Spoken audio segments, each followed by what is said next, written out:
Olá, Delegacia de Polícia de Westfield. Em que posso ajudar? Gostaria de denunciar uma atividade suspeita. Certo. E qual é a atividade suspeita? Meu vizinho deixou as luzes acesas por 3 semanas, exceto que ninguém entra ou sai da casa. Algumas lâmpadas estão começando a queimar após ficarem acesas por muito tempo. E você não viu o seu vizinho? Nem mesmo uma vez em 3 semanas. Certo, certo. Ok. Qual é o endereço?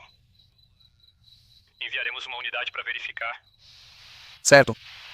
É Avenida Hillside 431, em Westfield. A casa é chamada de Breeze Knoll.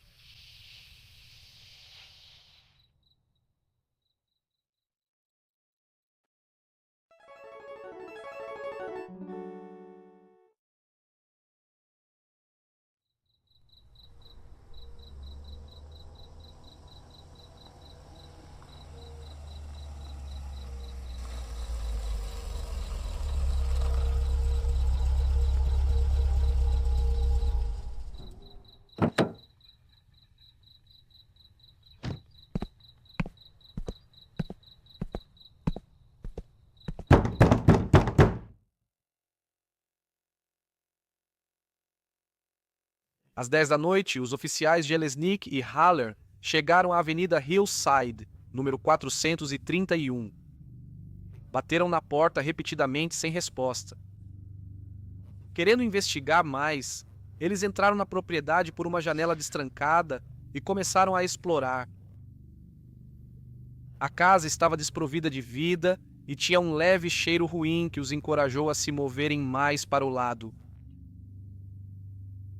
Ao se moverem pela despensa, encontraram manchas de sangue na madeira, como se algo tivesse sido arrastado pelo chão. Eles seguiram as marcas até o salão de baile, onde encontrariam algo que chocaria a tranquila comunidade de classe média de Westfield.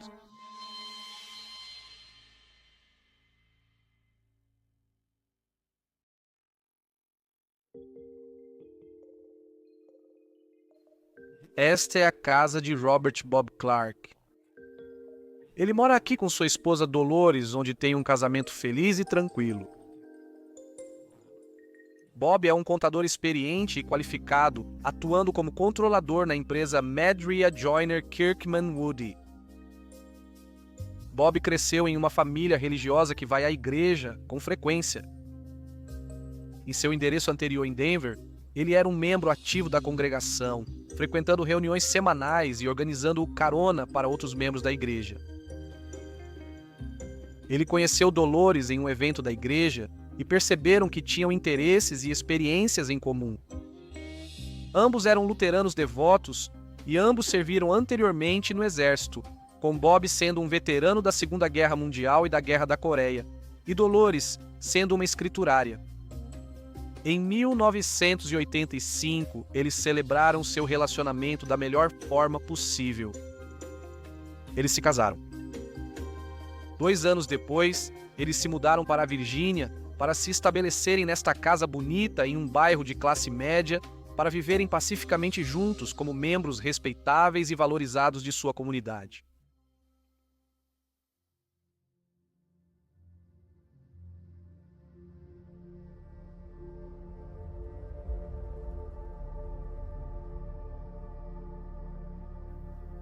Os oficiais Jelesnik e Haller adentraram o salão de baile, onde encontraram 5 sacos de dormir ocupados, posicionados lado a lado em um canto. Os oficiais anunciaram sua presença, esperando que alguém se levantasse. Ninguém o fez. Ficou evidente que as 5 pessoas estavam mortas. Música clássica estava tocando no interfone da casa e a maioria das luzes estava acesa. As que estavam apagadas era porque as lâmpadas haviam queimado devido ao uso excessivo. Estranhamente, a casa estava muito fria, com o termostato ajustado para 50 graus Fahrenheit. Havia 5 vítimas. 2 eram mulheres adultas, 2 meninos e uma menina. Eles foram identificados como a família List. O pai e marido John estava desaparecido. Detetives e investigadores foram à propriedade catalogar e vasculhar em busca de vestígios do ocorrido. Uma busca começou pelo marido, John List, dificultada pela falta de evidências sobre quem ele era, além de depoimentos imprecisos de testemunhas.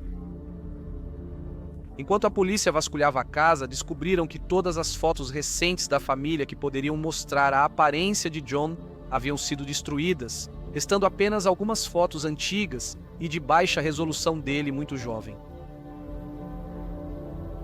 Nos 12 meses seguintes, a polícia entrevistou centenas de pessoas, rastreou evidências e seguiu inúmeras pistas, encontrando poucas informações para ajudar a localizar John.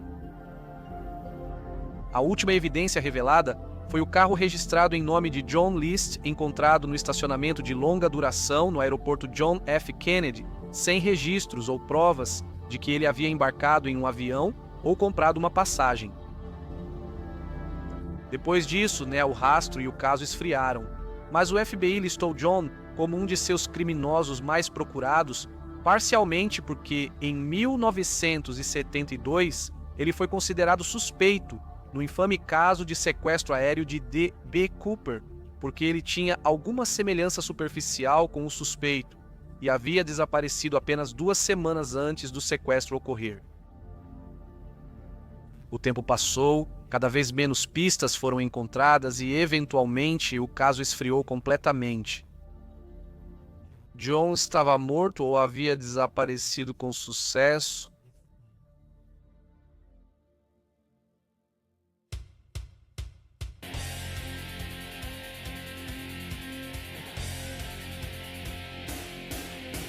A pista para os assassinatos de List havia esfriado 19 anos antes e o assassino, John List, identificado pela polícia através de uma nota de confissão endereçada ao seu pastor local, continuava foragido.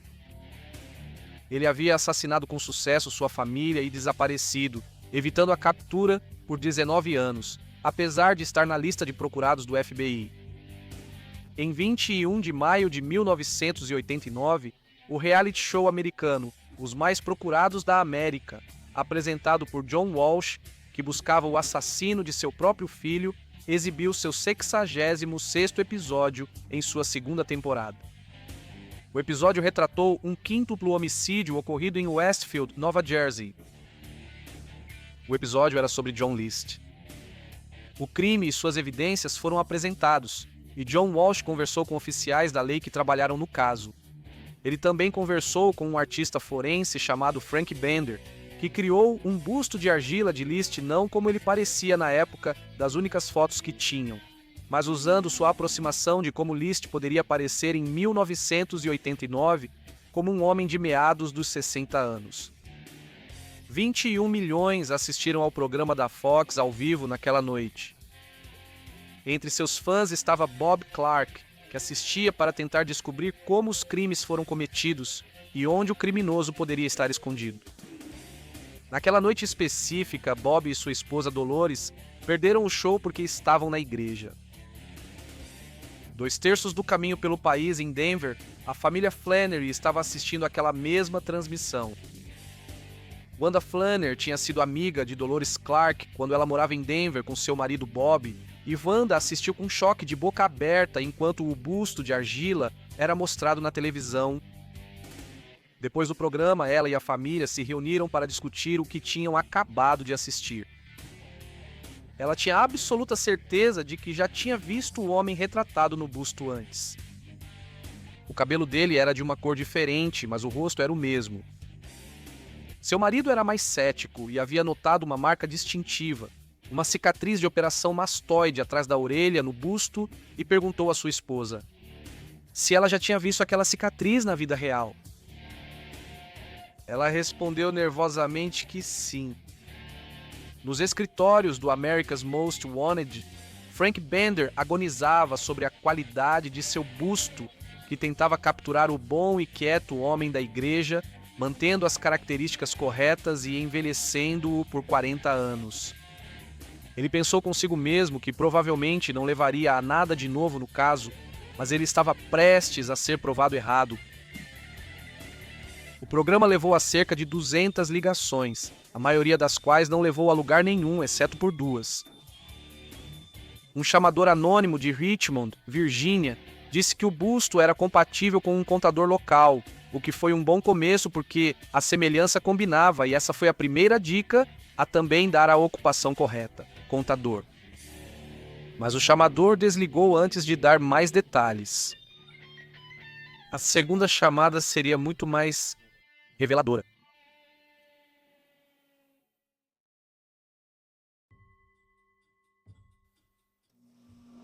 John List nasceu em Bay City, Michigan, para pais luteranos que cresceram na religião luterana, continuando até o dia de sua morte. Seu pai era um autoritário rígido que acreditava firmemente que todos deveriam ser autossuficientes e cuidar de si próprios. Depois do ensino médio, ele foi técnico de laboratório no Exército dos Estados Unidos da América durante a Segunda Guerra Mundial. Ele se formou em gestão de negócios pela Universidade de Ann Arbor e depois fez mestrado em contabilidade. Em 1950, a Guerra da Coreia começou e se intensificou, e John foi chamado novamente para o serviço ativo no corpo financeiro. Durante uma estadia na Virgínia, ele conheceu Ellen, uma viúva que também servia. Um ano depois, eles se casaram em Baltimore, não no estado da Virgínia onde estavam morando atualmente. John só descobriria muito tempo depois porque Ellen preferia se casar em Baltimore. Após sair do exército em 1952, John trabalhou em Detroit e depois se tornou supervisor de auditoria em uma empresa de Kalamazoo, onde seus 3 filhos nasceram. List se destacou profissionalmente e logo se tornou supervisor geral de contabilidade, apesar do comportamento cada vez mais errático e do alcoolismo secreto de sua esposa Helen, o que gerou muitas discussões agressivas entre o casal. Ele recebeu outra grande promoção ao mudar para Rochester e assumir o cargo de diretor de contabilidade na Xerox. 5 anos depois, ele se tornou controlador de um banco em Jersey City, New Jersey. Ele então se mudou para uma mansão de 19 quartos chamada Breeze Knoll e levou sua esposa, filhos e mãe para viver com ele. Por fim, ele sentiu que tinha o que todos na América buscam. A coisa pela qual pessoas de todo o mundo emigram para os Estados Unidos na esperança de alcançar. O sonho americano.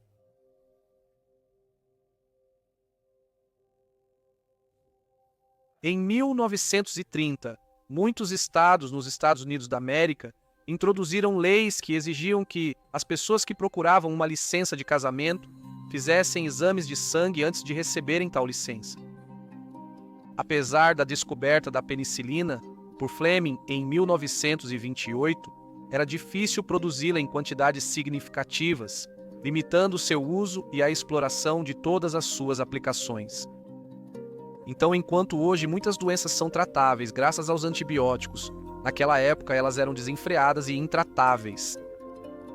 Uma dessas doenças era a sífilis, uma doença sexualmente transmissível, altamente contagiosa, complicada e potencialmente fatal. Os sintomas da sífilis dependem do tipo que você tem.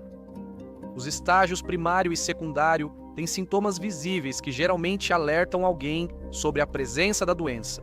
Mas quando progride para o estágio terciário, a doença se move para o cérebro e todos os seus sintomas se tornam neurológicos, que incluem, mas não se limitam a demência, mudanças de personalidade, psicose, delírios e depressão. Devido às normas sociais e leis da época, o uso de contraceptivos era desencorajado. Para tentar prevenir a propagação da sífilis, todos os estados dos Estados Unidos da América, exceto um, exigiam que os casais fizessem um teste de sangue.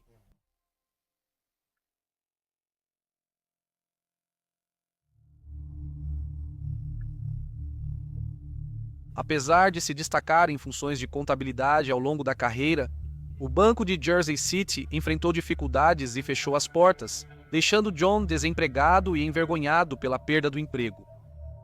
John não contou para sua família. Em vez disso, ele acordava diariamente, vestia seu terno de trabalho, tomava café da manhã e saía de casa como se ainda tivesse emprego. Ele voltava para casa logo após as 5 da tarde, como quando ainda trabalhava. Ele passava o dia sentado na estação de trem ou procurando um novo emprego. Ele também passou a pagar pelo estilo de vida deles desviando dinheiro das contas de sua mãe, pois sentia vergonha de pedir assistência social, lembrando da postura rígida do pai sobre as pessoas serem autossuficientes. Lutando para encontrar trabalho e sustentar sua família e constantemente brigando com sua esposa, John chegaria a uma solução que qualquer pessoa normal e sã jamais consideraria.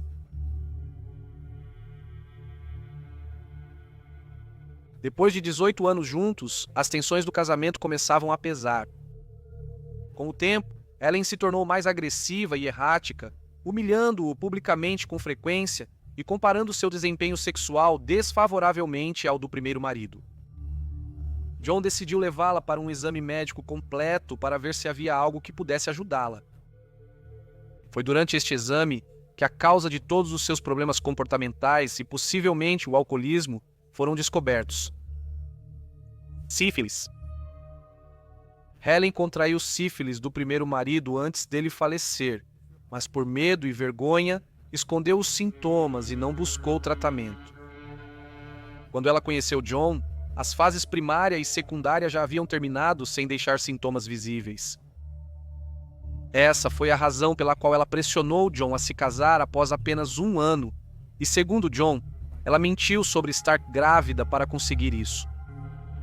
Ela insistiu em se casar em Baltimore, pois era o único estado dos Estados Unidos da América que não exigia teste de sífilis antes do casamento na época. Infelizmente para as listas, quando essa informação foi revelada, a doença já havia causado danos generalizados em seu cérebro que não podiam ser reparados. As mudanças comportamentais eram permanentes, mesmo com o tratamento da doença por antibióticos agora amplamente disponíveis.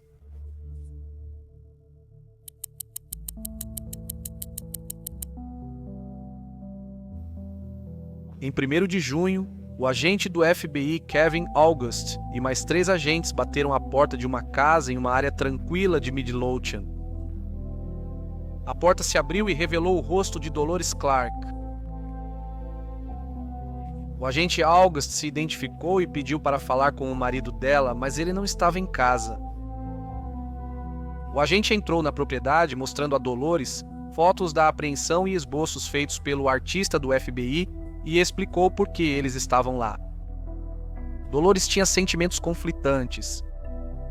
Ela não podia acreditar que seu marido reservado era John List, mas a semelhança, especialmente a cicatriz mastoide, era inegável. Ela também recordou quando, anos antes, sua amiga e vizinha Wanda lhe mostrou um artigo com o retrato falado de John List, que, segundo Wanda, era idêntico ao seu assaltante. Na época, ela descartou isso, sendo incapaz de imaginar que um homem tão bom da igreja pudesse fazer algo tão terrível como assassinar sua família, mas agora sua mente voltou para aquela conversa. Ela contou aos agentes onde Robert trabalhava, e 2 agentes então deixaram a propriedade para ir e prender Bob. Agentes foram ao escritório do empregador de Bob e pediram para falar com ele, que estava na sala de xerox. A recepcionista perguntou se eles queriam que ela o buscasse. Eles rapidamente responderam que não e fizeram 2 perguntas. Número 1, onde fica a sala de cópias xerox? Número 2, há uma saída de emergência no prédio. Ela informou que não havia saídas e indicou a sala de cópias. Os agentes encontraram um homem na faixa dos 60 anos, correspondendo à descrição do assassino, andando no corredor com papéis nas mãos. Eles chamaram com autoridade Robert Clark, esperando que ele fugisse imediatamente. Sim, ele respondeu, erguendo o olhar dos papéis. Nós somos do FBI. Você também é a pessoa anteriormente conhecida como John List? Eles mostraram os esboços e a foto do busto, na esperança de que ele notasse sua situação. Em vez disso, ele respondeu com calma: não. Bob Clark foi preso e detido. Embora tenha sido entrevistado repetidamente, ele manteve sua inocência, alegando ser uma identidade equivocada porque ele era Bob Clark, não John List. Apesar de alegar que era uma prisão falsa, Bob foi calmamente. Ele cooperou sem reclamar, sendo educado e bem comportado. Ele concordou com a extradição para Nova Jersey e também concordou em ter suas impressões digitais tiradas, o que acabou sendo sua ruína. A análise das impressões digitais revelou uma correspondência positiva com os registros de serviço militar de John List. Por que John concordou em ter suas impressões digitais tiradas é um pouco de um mistério. Sua nota de confissão anos antes mencionava sentimentos negativos e de culpa pelo que havia feito. Talvez a culpa tenha sido excessiva e, ao ser pego, ele decidiu desistir. Talvez ele tenha esquecido que, ao se alistar no exército para servir na Coreia, era padrão tirar impressões digitais caso a identificação facial de um soldado morto não fosse possível. Talvez ele simplesmente tenha pensado que pareceria culpado se dissesse não. Ninguém realmente sabia por que ele fez isso.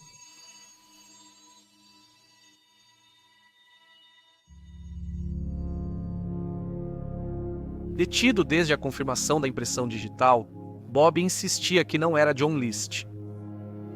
Neste ponto, no entanto, seu advogado o aconselhou que seria impossível convencer um júri de que ele não era John List e que sua melhor defesa seria tentar e desqualificar a prova que facilitaria a condenação em primeira instância, a confissão escrita. Seguindo este conselho, ele finalmente admitiu que era de fato o homem que havia assassinado sua esposa, mãe e 3 filhos quase 2 décadas antes. Eles então começaram a planejar sua defesa, que era dupla. Primeiro, excluir as evidências encontradas na cena, pois nenhum mandado de busca havia sido obtido antes da entrada do oficial na propriedade, o que as tornaria inadmissíveis sob a 4ª emenda. A segunda parte consistia em buscar penas mais leves, argumentando capacidade e responsabilidade reduzidas do réu. Eles argumentavam que a perda do emprego e a descoberta de que seu casamento de 19 anos foi baseado em mentiras o afetaram tanto que ele não estava em pleno controle de suas ações. Um psiquiatra forense nomeado pelo tribunal avaliou John para determinar se a responsabilidade diminuída e não um assassinato premeditado era a causa mais provável dos assassinatos. Apesar de estar plenamente ciente de que o psiquiatra foi contratado pela acusação, John deu todos os detalhes do que aconteceu naquele dia em 1971 e os eventos que o levaram a tomar aquela atitude. De maneira muito calma e distante, John contou ao Dr. Simmering que naquele dia ele acordou como qualquer outro, vestiu seu terno de trabalho, desceu e tomou café da manhã com sua família antes de acenar para seus filhos irem para a escola.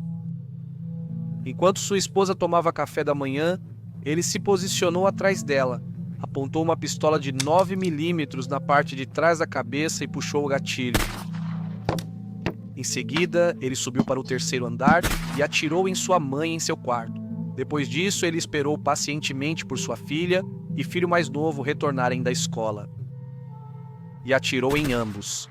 Depois, ele fez um sanduíche para si mesmo, retirou todo o dinheiro das contas bancárias da família antes de fechá-las e foi à escola do filho mais velho para apoiá-lo em seu jogo de futebol do ensino médio.